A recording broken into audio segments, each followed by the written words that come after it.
talking about business growth, both to do with Lunar Works and to do with clients that we've helped in the past. Yep. It might be worth actually you mentioning that you did a presentation for the Kent Foundation. Yes. What did you do there? We became members of the Kent Foundation last year. Yeah, that's about right. Yeah, because we met them over at the LinkedIn event, didn't we? And then got set up with a mentor locally who's really great. And Kent Foundation approached us sort of towards the end of last year and said we're putting on an event to talk about sort of digital marketing, that they were hoping that they wanted to get their members along to just sort of learn a bit, basically. So we took up the website and SEO talk. So they had some guys talking about social media marketing, that was JK Online, and then they had Pip from Digital Beans talking about paid advertising, that kind of thing.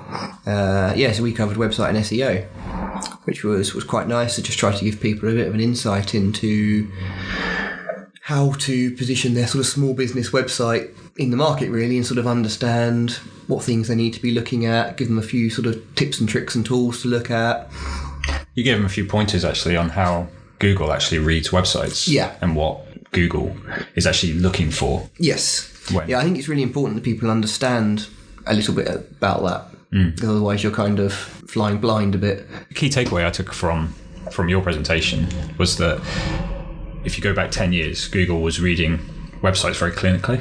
Yeah. And now if you look at it today, you were heavily emphasizing during your presentation about writing human language. Yep. So not trying to cheat the system by constantly mentioning keywords that pertain to your business, but actually answering questions that real people will have. Yeah, I think I took a bit of a wedding theme, didn't I, for some of the examples I used. So sort of how much do wedding flowers cost? That's right. Who's the best local wedding florist? Those sort of things that people are looking for, yeah. And I think you picked a really good example with a wedding photographer who you could argue the website looked very minimal and basic. It wasn't very glossy or anything like that. But the blog posts that this photographer was publishing were actually question and answer based posts. Yeah, he framed them in a really clever way. So instead of just saying, I did a photo shoot for this couple, here's the photos, like a lot of sort of photographers tend to do on their websites, because for them it's all about imagery, right? He actually kind of sat down and had an interview Q&A with the couple he was photographing. So he was asking them questions like, how did you meet? Asked them about their wedding plans and all that kind of stuff, so that when he actually then put up the blog post, it contained all of that information, which then framed his work. And that worked on two levels. Yeah. So Google's liking that because it's addressing questions that real world people will have. Definitely. And it's delivering this information to visitors to the website in a creative and novel way, rather than just having a Q&A section, which is still a perfectly valid thing to do. Yeah. But this photographer thought, how can I actually deliver this information in a creative way? Yeah. And also because the blog posts were dated, you got accurate information. Yeah. And Google's going to recognize that. Definitely, yeah. It's quite scary how Google's grown and search engines have grown in general over the last few years, sort of coming back to that point about the human side of it. Yeah, if you go back a few years, it was all about sort of, building websites for bots so that you could get found. And it's totally flipped now to being as personal as possible. The scary underlying thing there is that, these search engines are now intelligent enough to visit websites like people and understand them and interpret them, the language like people, which is quite interesting. There's more focus around website content now. It's about sort of people putting more meaningful, real content out there rather than just kind of noise. Yeah, I think we've had first-hand experience where we worked for a previous agency that wanted to market itself based on the number of pages your website would have. Back then, that was still when Google's algorithm, the bots that they were using, was still recognizing page numbers as a validation.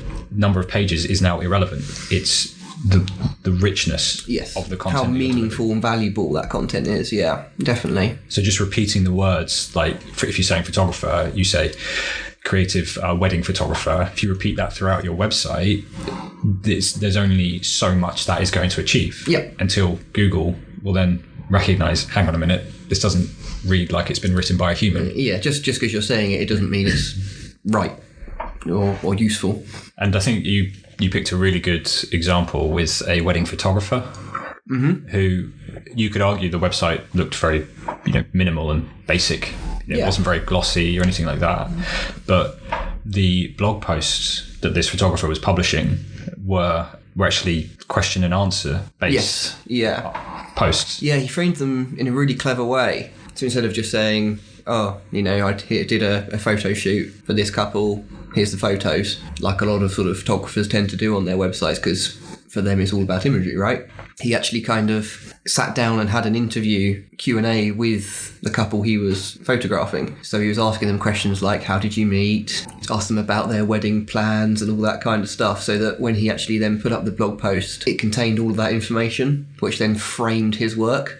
And that worked on two levels. Yeah. So Google's liking that because it's addressing questions that real world people will have. Definitely. And it's delivering this information to visitors to the website in a creative and novel way, rather than just having a Q&A section, which is still a perfectly valid thing to do. Yeah. But this photographer thought, how can I actually deliver this information in a creative way? Yeah. And also because the blog posts were dated, you got accurate information. Yeah. And Google's going to recognize that. Definitely, yeah.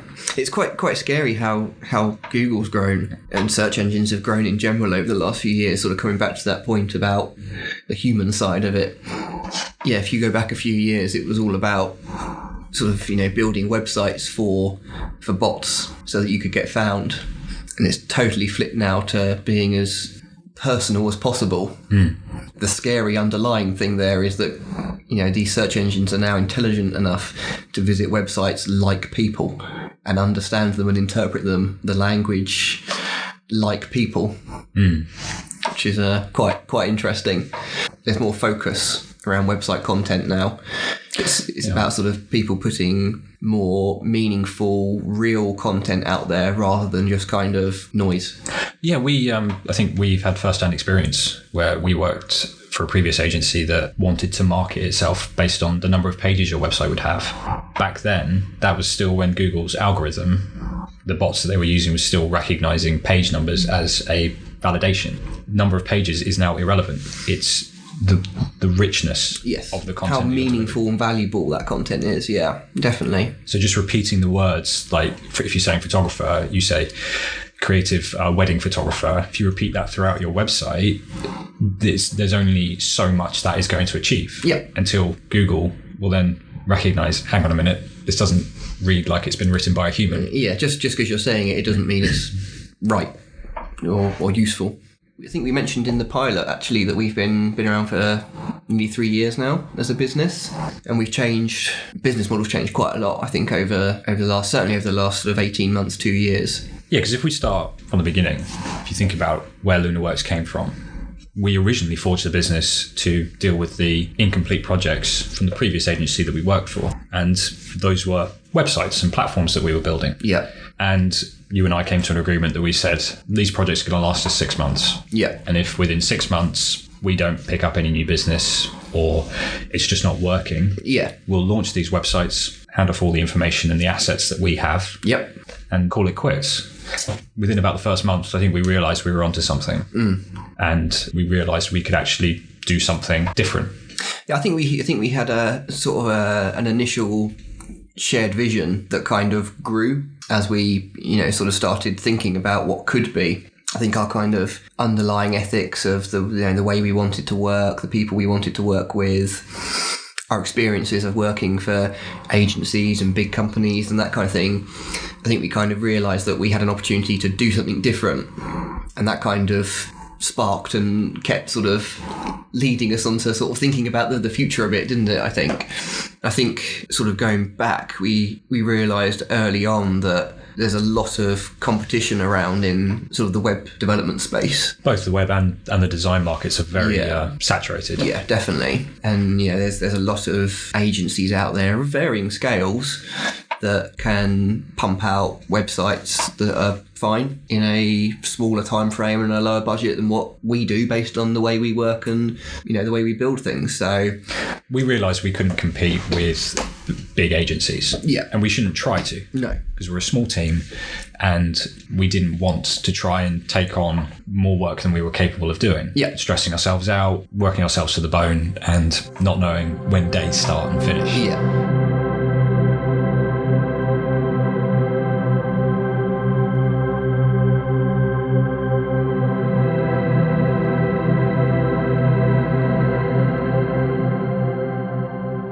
We mentioned Kent Foundation, Yes. talking about all these startups and young businesses that are emerging. Yes.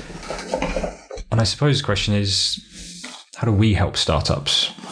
Are we right? Are we the right company for startups to consider? Because the technology that we talk about sounds very expensive. Yeah. But when we actually sit down and talk with these people, it really isn't. No. So I think kind of going back to how we've changed as a business and kind of the growth periods we've gone through, we ideally want to work with those types of businesses, the startups, the people with ideas, that kind of thing. So our pricing model is actually ridiculously generous because we want to work with those types of people. I think it's fair to say you will struggle to find a cheaper price for the level of work that we are delivering. Yeah, definitely. So, I think the sort of thing that startups are looking for matches kind of our ethos and the way we work and that kind of thing. And, we're not working on many projects at any one time. So the idea is for startups, we like that very collaborative sort of engagement we have with people. So we want to be working on a singular large-scale project at any one time so we can become fully immersed. The people we're working with feel like we're part of the team. We want that kind of relationship. Yeah, and the factor with startups is that the businesses haven't yet found their feet. Yeah. They have a strong idea, but they necessarily don't know where it's going to take them. Yes. And what we like to do actually is design website solutions that have that sort of phased approach to it. Yeah. That sort of meet that flexibility criteria, I think, because a lot of startups, like you say, through their early years will pivot. And we have. Yeah, we have. So any startup business is gonna go through one or more pivots, let's be honest. So what I think is really important is that any kind of business relationship you have supports that model. And a lot of businesses in kind of the web and technology and design industries don't follow that model. They're very much more sort of an A to B approach, I guess you could kind of call it, where, you sit down, you have your discussions and you put forward a proposal and the project happens and then you walk away from each other and it's all lovely. And then what happens is requirements change and there are difficult discussions and suddenly the people you were working with might not be available or somebody else has got to take over the project and that kind of thing. And we find this all the time that normally to cut their losses, the businesses will start from scratch. Yeah. And that's not always the best solution. Yeah. It can be costly, can't it? And, both in terms of in time, money, manpower. If a startup is trying to get itself going and they've got to redo a lot of collaborative work with an agency, then they can't focus on growing their business, which isn't what they want to be doing. So I think what we try to do is, instead of doing that sort of A to B approach where project comes in, project goes out, we try and work on a more sort of long-term roadmap. So I guess you could say sort of instead of A to B, we go A to Z. So we want to reach that end goal, but with stops along the way. Yeah, and we stress to every client we meet, and we've even mentioned it in a number of articles, is that websites should always be evolving because the web is always evolving. Yeah, definitely. It's always getting more efficient, smarter, and much more capable at all these things, and your website should be meeting that criteria as well. Definitely. I think it's there's a really good sort of saying that I remember from the F1 world, and it's basically that if you're standing still, you're going backwards because everybody around you is moving. So you have to keep moving. And that can sound really overwhelming. Yeah, definitely. It's scary, right? Yeah, absolutely. So what we try to do is we like to take the approach of saying that for a startup, let's use a startup as an example. Yeah. And we try to say, what are the minimum requirements for your website at this point in time? What does your website need to do? And we're actually doing a website for a bakehouse at the moment. And the business is still figuring out what it is. Yep. And we started off by saying, right, we need to get your identity out there. We need to make your presence known on the web. Let's put a holding page on your website. And a holding page is nothing more than your logo, a title explaining that a website is on its way. And if there are any inquiries or they want to follow us on social media, we'll put in a few links on that holding page. Quick newsletter sign up or something like that normally, yeah. Right. But the idea is that you're immediately establishing your presence. Yeah. You may not actually have a functioning website, but you're establishing your presence. Yeah. So following on from the holding page, we would then deliver a first iterative website, which would be, for the bakehouse, was going to be the equivalent of a portfolio website. Yeah, sort of like a catalogue. That sort of showcased the type of bakes that they did, where they're based, where they've come from, and what they do. Yep. And opportunities to get in touch via email, phone number, contact form. And the idea was that would fulfill that criteria for the business as it existed at that time. Yeah. But since then, the business has actually grown even more. Yeah. So they've attended a few festivals in the local area. They've come to a few market stalls, and they've gained a lot of popularity. Getting a lot more inquiries and that kind of thing coming the door.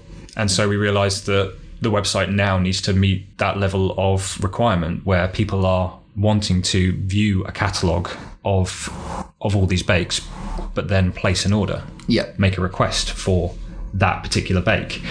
And before this idea of the website came forward, this bakehouse was doing it all on Instagram. Yeah. Saying in the bio description, saying, if you have any inquiries, just DM me. Yeah. And you're thinking, yeah, that is a possibility, but it's not as efficient as it could be. It works on a level. But it's restricting a huge portion of that company's market. Most definitely, yeah. So the idea of the website is evolving from the idea of a pseudo Instagram website just showcasing all the bakes and saying, if you want to place an order, just send me an email or give me a call. It's now evolving to the stage where people can actually specify the bakes that they want directly on the website, adding it to their order request, and then sending off that request with an ideal delivery date. So those orders at the minute they're not sort of e-commerce financial transactions. They're requests for an order. Because at this stage in the business's life, they're such a small team that they can't handle constant orders coming in. They need to review every request that comes in and then respond by saying, we can make this date, we could deliver the bakes the day before or the day after. Or they might have to say, we simply can't do it during that period because we'll be attending a festival. Yeah, well, we've got other bakes scheduled in or etc. So exactly. Yeah. So as the business grows, the website will grow with it. Yeah. So we anticipate that the next iterative version of the website will be a fully e-commerce website where orders will be coming in on a daily basis and they'll be processed and automatically sent through to the team. Yeah. And that is sort of the scale. Sort of the end vision for the business in terms of, certainly at the minute, that's the end vision. But the business may go in a different direction. Yeah. They may exclusively do specialized bakes, but the idea of the website that we are delivering at this point in time leaves that option open. Yeah. We are not restricting the business by building a website that can only do one thing and can't progress from there. So I think that's what's worth noting. Yes, so I guess kind of the key challenge with working with startups from our side is that there's so many variables. Putting together a plan that can handle that in the most efficient way, understanding that their direction might change, and trying to make sure that our model doesn't hurt them if they make some kind of decision. We don't want to be restrictive. Yeah. We want to leave the business in a strong position to grow. And this incremental approach helps that process. Yeah. Say, for example, this bakehouse, after the first sort of portfolio version of the website, the second phase, as it were. So if the first phase was the holding page and the second phase is this static website that only shows the pictures. Yeah, sort of catalogue. Then the client may very well choose to sever all ties with us there and then. Yep. And they are perfectly entitled to do that. We wouldn't provide any restrictions on that. We would complete the project and close it out. Yes, we take that approach where what we're trying to help startups understand the long term up front, I guess, as well. So what we see sometimes is a startup has a new idea or a feature that they had in mind but hadn't discussed. And then when they go back to somebody and go, oh, we were thinking about doing this, they then get a new number in front of them and they go, oh great, no, we can't do that. We can't afford it. Or we hadn't factored for that. Whereas what we try to do is talk very early on about those long-term visions to help people understand the timelines and costs involved, to take out that unexpected, well, that element of surprise later on, I guess, to some extent, as best as we can. Because any designer, any developer will tell you that any projects that they take on rarely stay on schedule. Yeah. And we sat down and talked about why that is.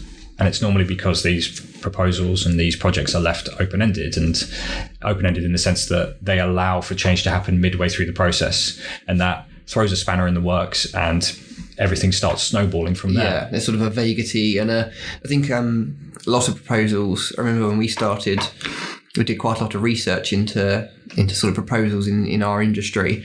And it's incredible how much proposals are written to please. And I think there's a sort of a weird situation where it seems to be that agencies deliver what people ask for and just please them. Because a lot of people are told that you need to make a really good first impression. Yeah. But what we try to do is make the right first impression. Yeah. Because we're not here to mislead. We want to focus on what we can actually deliver. And whenever we put forward a deadline or a time frame, we know it's accurate. Yeah. I think it's that kind of level of, there's an assumption that the client understands exactly what they want. And sometimes that might be the case. But more often than not, when we actually speak to people and talk through a project, talk through a more long-term vision and that kind of thing, a lot falls out the woodwork that then ends up on the table to be discussed. And I think that's so much more important, because it allows you to talk through all of those ideas properly. Again, sort of ultimately, I don't think it's happened very often where we've only put forward one solution to somebody. It might be that the business has a vision or a product they want to build, and actually we go, well, do you know what? There's a couple of ways we could do that. So here are your options, kind of thing. Because we look at the brief that is sent to us or the problem that needs to be solved, and we think about the most effective way that is best suited for that company. Yes. So we don't just automatically always say we're always going to deliver a website. Yeah. We're always going to make sure that it does X, Y, and Z. That's because every business is different. Yeah. And they want to meet certain deliverables. Definitely, yeah. And so we look in detail at what it is the business is wanting to achieve. Yeah, so we'll then sit down and we'll shape a solution or solutions around those requirements. And it is a solution designed for that client. Yeah. It is not just a standard pick off the shelf. Yeah. Pick option B, you have that. Because that's not how an effective, efficient website will last. No. Because when we build these websites, they are built to last. Yeah. Yeah, so we don't offer packages for website builds. Starting from this price, you get 12 pages. Starting from this price, you get 20. We want to sit down and talk with the decision makers, ask them what it is they want delivered. Yeah. So I think our sort of as well as how our business model has changed over the years, there are certain sort of aspects of the business as well that have had to follow that. You're thinking of proposals. Yeah. Read my mind. So our proposals have changed quite a lot, haven't they? Yeah. Way back when we first started out, our proposals were very technical, very clinical. Yeah.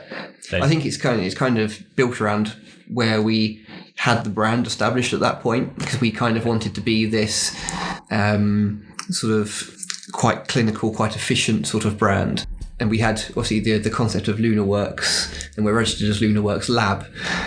So we kind of framed quite a lot of our business around that kind of lab environment. So we wanted our proposals to be very sort of clinical. So you'd read them like a sort of science report, that they were very sort of detailed and but to the point at the same time kind of thing. And while that sounds really nice in theory, in execution, it didn't work. No. And we realized that was a mistake. Yeah. Because when we would sit down and talk with the client and say, what did you think of the proposal? Most of the time they'd be like, we didn't actually read all of it. And it's probably because it was quite dry. Yes. And like you say, very technical. Yeah. And so we thought, right, this is clearly something that needs to be improved. Yeah. So we sat down and we went through it. We noted what are the restrictions that our current proposals are stating. And one of the examples was cost. Yeah. Is that's always the elephant in the room.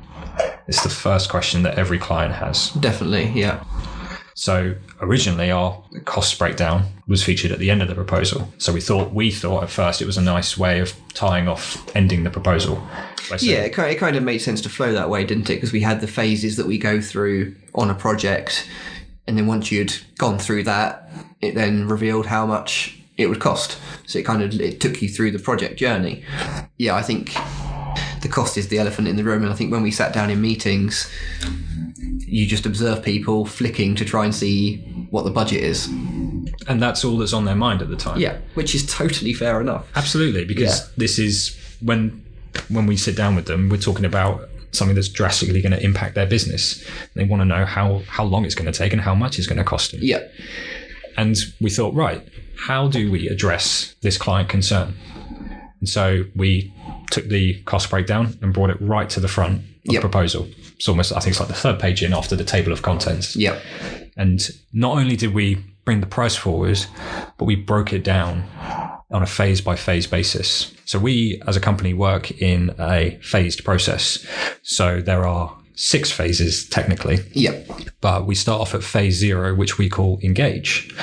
And the idea of engage is where we sit down and meet with you and go through what it is you want doing. Yep, have those initial discussions, basically, yeah. Get a good understanding for who you are, what your business does, where you want to take it, and what it is you want us to do for you.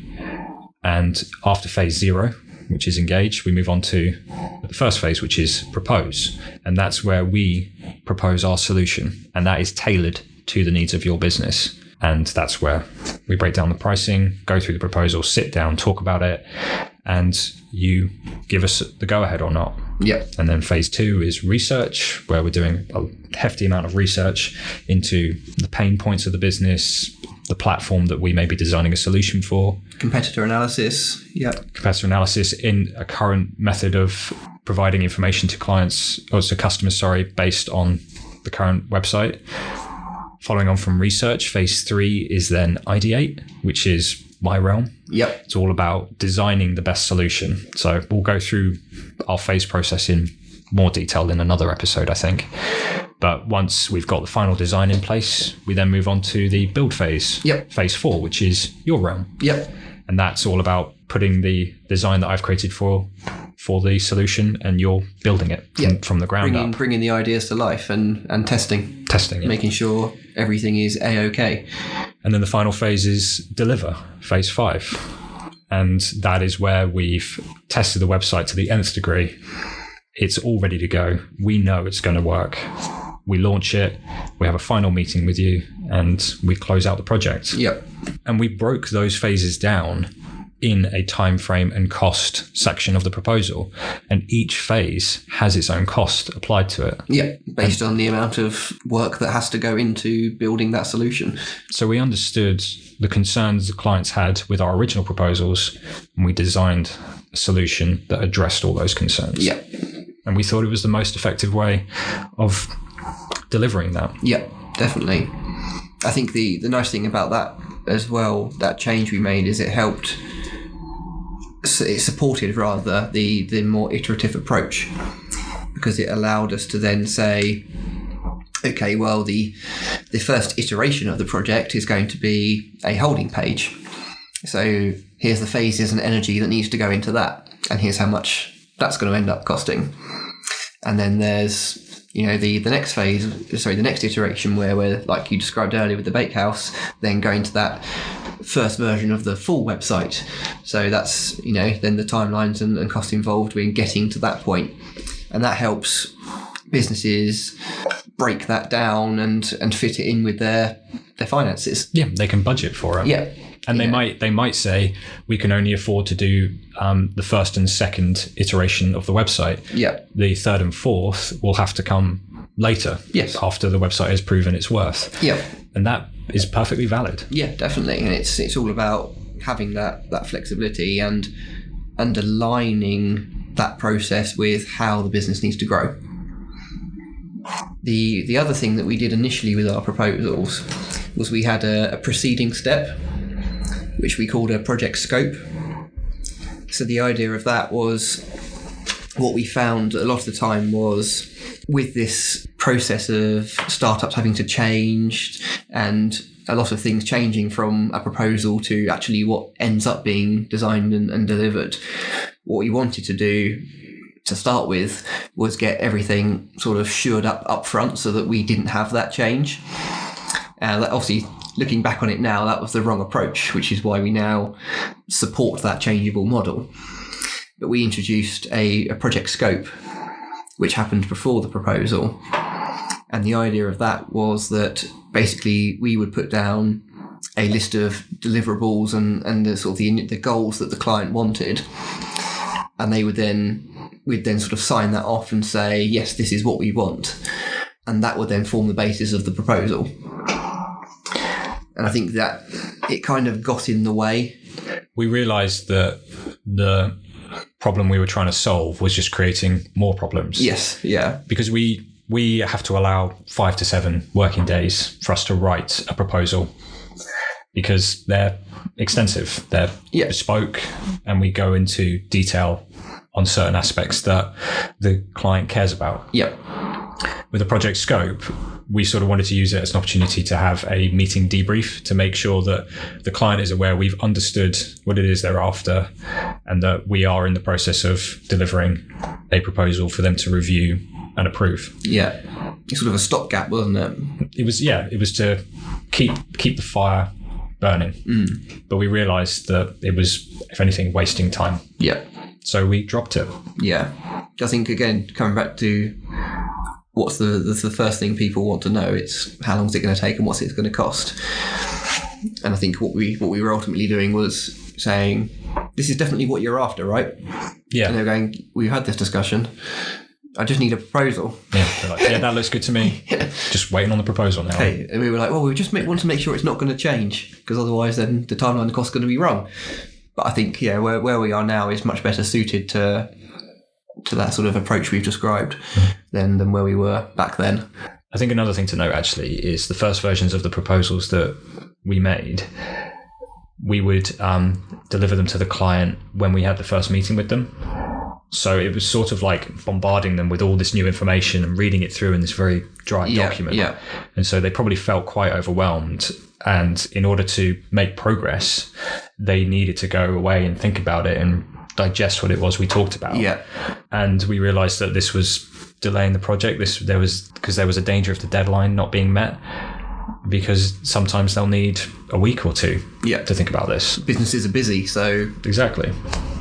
So since then, we've actually restructured it where we will send the proposal ahead in advance, a couple of days prior. And we advise the clients to have a read through it, and any questions that they have, we'll happily answer them during the sit-down meeting we have with them, where we go through the proposal. Yeah. But that focuses that initial meeting on just talking about answering questions that they have that haven't been addressed in the proposal. Yes. So rather than us going through the proposal together, we've done that separately, and then we come together and are already moving forward. Yes, definitely, yeah. Ultimately, trying to be more efficient. Yeah. Awesome. Should we wrap it up there? Yeah, sounds good. Oh, actually, before we go, what is it we're going to be covering in the next episode? So we're going to be talking a bit more about sort of industry growth. Okay. So we try to cover sort of business growth and change this time. And the idea about our next podcast is to talk a bit about how industries are changing and how that sort of affects businesses working in those industries and that kind of thing.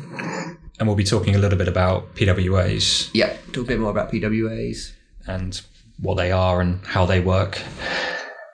And yeah, hopefully whether or not understanding if they're right for your business. Yeah, definitely. Sort of how the design and technology industries have changed in particular, I guess. Yeah. Sounds good. Awesome. Well, see you next time then. Yeah, see you next time.